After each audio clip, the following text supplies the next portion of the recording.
So how do you do your client meetings? I mean, are they automated?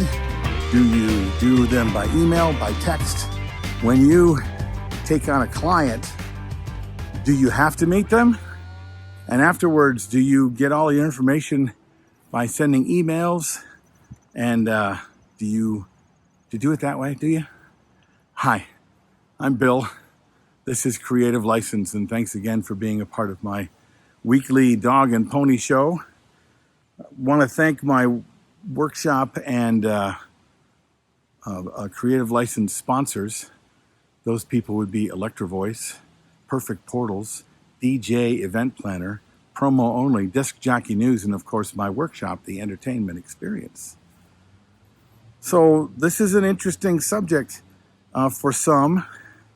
And I don't know that there's a right or a wrong way. I know there is a right way for me, just like there's a right way for you.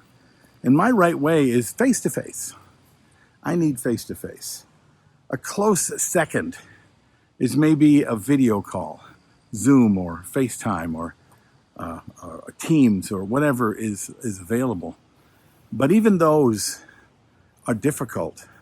And this is why. I mean, I can get a lot of information from my clients about what they want, whether it be a wedding or a corporate client, by sending questionnaires, asking specific direct questions and asking them to answer them.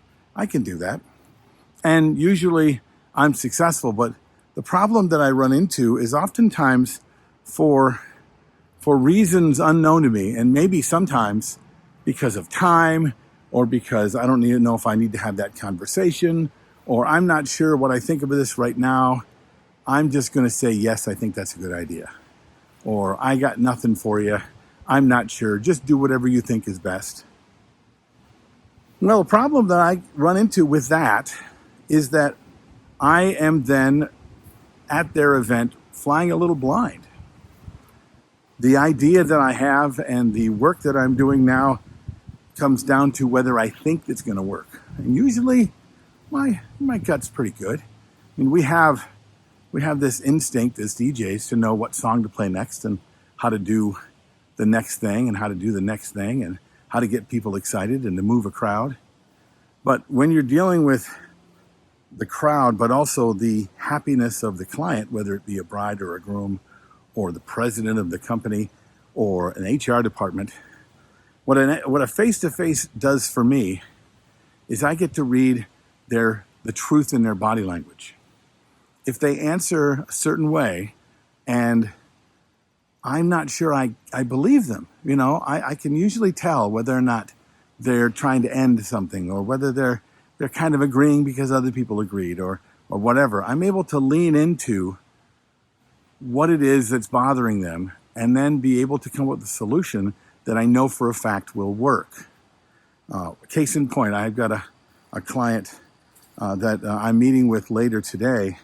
It is a pediatrics firm, and our meetings are always face-to-face. The reason being is because there's at least 3 people there that are committee members. There's the HR department, and then there's the main boss. And the main boss hardly ever agrees with what everybody else agrees with. So I see myself as kind of a negotiations arbiter, right? To be able to be sure that everyone in the room is on the same page about what we're going to do. Because no matter what, once they hand the microphone to me, once I take over, the success of the event now gets blamed on me, regardless of what I heard from the committee member or the HR department or the big boss.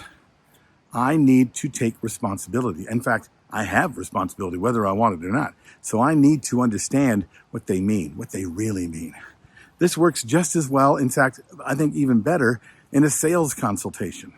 Doing it over the phone and sending notes back and forth, that's one thing. Or just meeting with one side, the bride or the groom. The problem is you just don't know what everybody else is thinking. I've sat across from a bride and groom in the past where the bride has seen me at a wedding, the groom had not. The bride very excited, and then the groom just sitting there pretty much annoyed by the fact that, hey man, music's supposed to be my idea.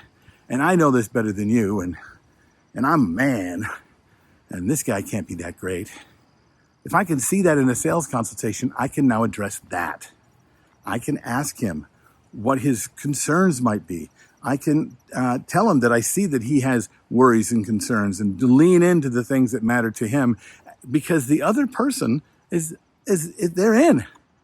Okay, that's not that tough. But I need to have both with a wedding, and I need to have the entire team with a corporate event. And if I don't have a face-to-face, then there are too many things that I cannot put my hand on. Okay, there are too many guesses. And I don't know about you, but for the level of service that I bring at the fee that I charge, I don't want anything left to chance. I don't want any guesses. What do you think of this? Do you meet personally? If not, why? Do you put time limits on your meetings? What do you do? Why do you do the things that you do? Why do you not do the things you do? Write it down in the comments below, and I'll see you next time. This is Bill with Creative License.